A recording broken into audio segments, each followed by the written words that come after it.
Assalamualaikum warahmatullahi wabarakatuh.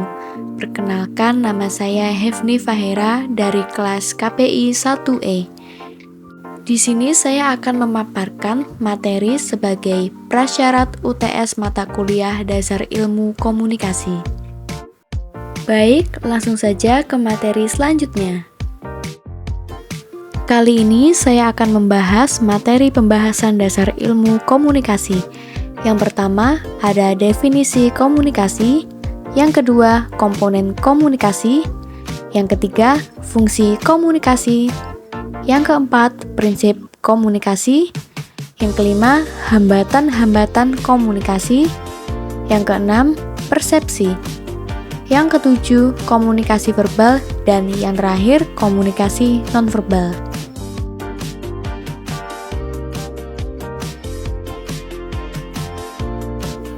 Definisi komunikasi.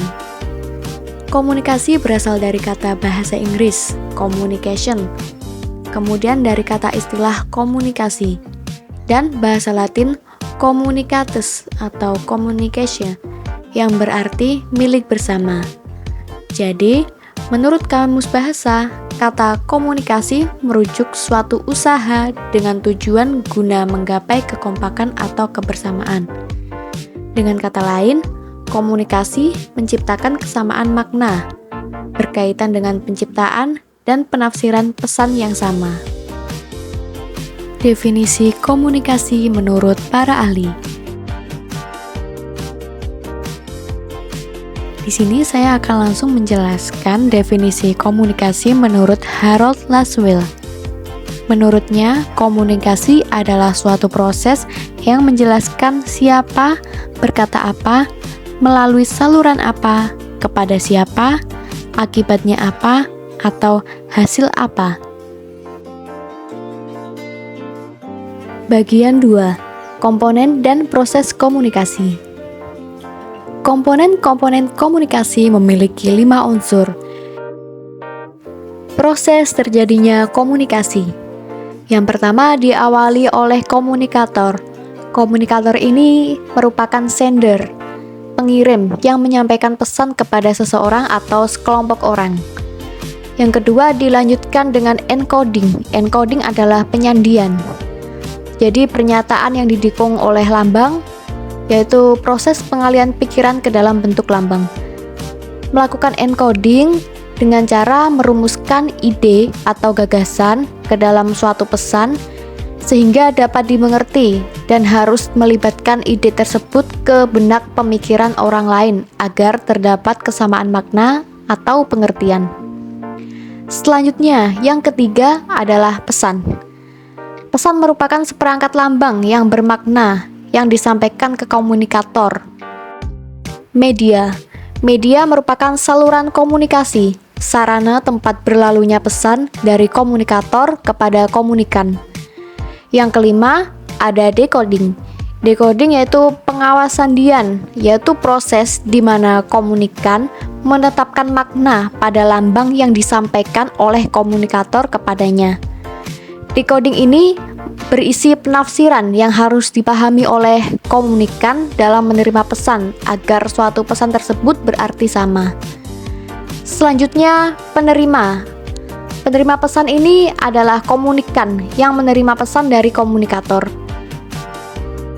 Dilanjutkan dengan respons atau tanggapan atau efek, yaitu pengaruh dari hasil dari penerimaan pesan baik berupa lisan atau tulisan ataupun lambang, simbol, sehingga menimbulkan perubahan pengetahuan sikap, tindakan seseorang atau sekelompok. Selanjutnya adalah feedback atau umpan balik, yaitu bentuk pengaruh yang berasal dari penerima atas tanggapan arus balik dari komunikan kepada komunikator. Feedback ini merupakan reaksi atau respon efek yang ditimbulkan sebagai diterima atau ditolaknya suatu informasi. Dan yang terakhir adalah noise atau gangguan, yaitu hambatan tak terencana yang terjadi dalam proses komunikasi sebagai akibat dari diterimanya pesan lain oleh komunikan yang berbeda dengan pesan yang disampaikan oleh komunikator kepadanya. Bagian 3. Fungsi komunikasi. Yang pertama, komunikasi sosial. Kedua, komunikasi ekspresif. Ketiga, komunikasi ritual. Dan yang terakhir, komunikasi instrumental.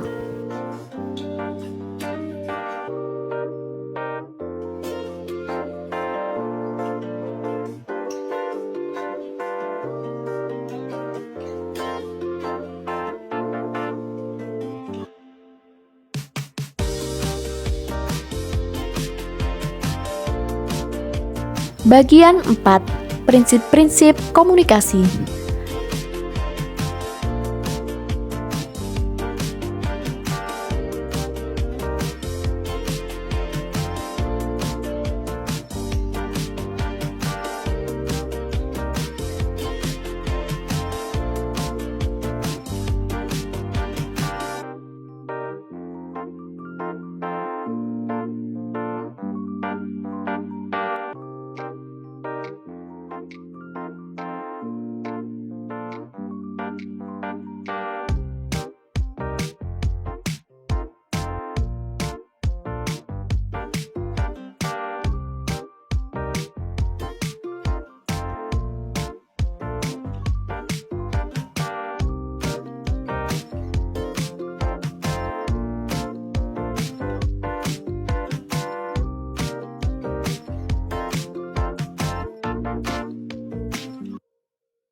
Bagian 5.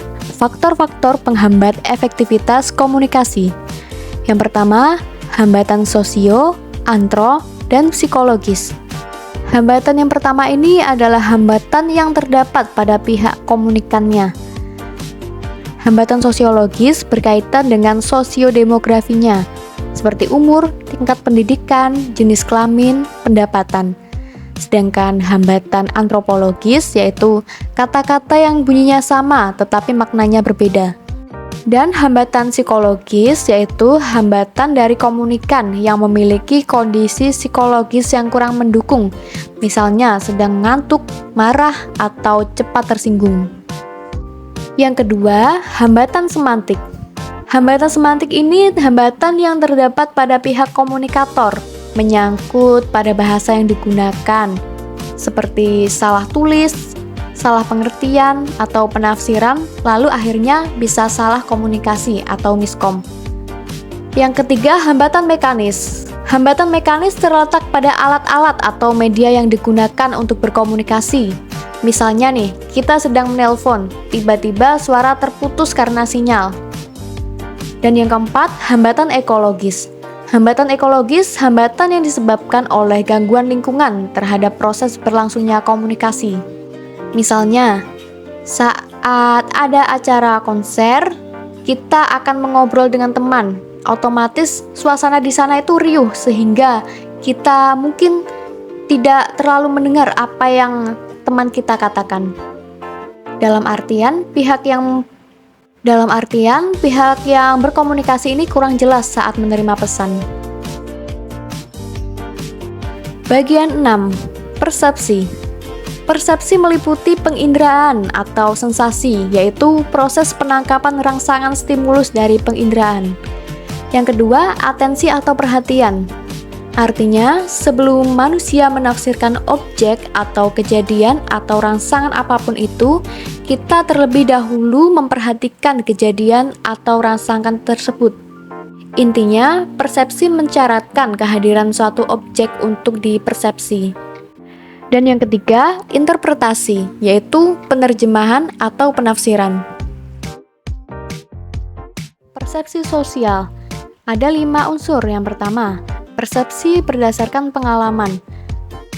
Merupakan persepsi manusia terhadap seseorang, objek, atau kejadian, dan reaksi mereka terhadap hal-hal itu berdasarkan pengalaman. Yang kedua, persepsi bersifat selektif. Artinya, kita cenderung menginterpretasikan secara selektif apa yang kita lihat, dengar, atau rasakan berdasarkan minat, latar belakang, pengalaman, dan sikap kita. Yang ketiga, bersifat dugaan. terjadi karena data yang kita peroleh ini tidak lengkap, sehingga proses persepsi yang bersifat dugaan ini memiliki suatu sudut pandang. Yang keempat, bersifat evaluatif. Artinya bahwa kita cenderung mengevaluasi atau menilai objek atau situasi berdasarkan pengalaman, sikap, kepercayaan, dan nilai-nilai kita.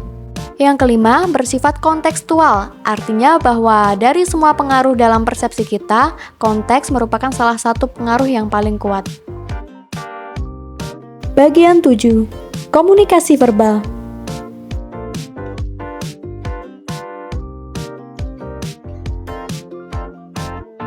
Fungsi bahasa dalam kehidupan manusia. Yang pertama, penamaan atau labeling, yaitu memberikan nama atau julukan pada suatu objek, tindakan, atau orang dengan menyebut namanya, sehingga dapat dirujuk dalam komunikasi. Yang kedua, interaksi, yaitu menekankan pada berbagai gagasan dan emosi yang dapat menghubungkan antara seseorang dengan orang lain atau suatu kelompok. Dan yang ketiga, transisi informasi, yaitu penerusan pesan dari satu orang ke yang lainnya melalui bahasa informasi yang dapat disampaikan kepada orang lain.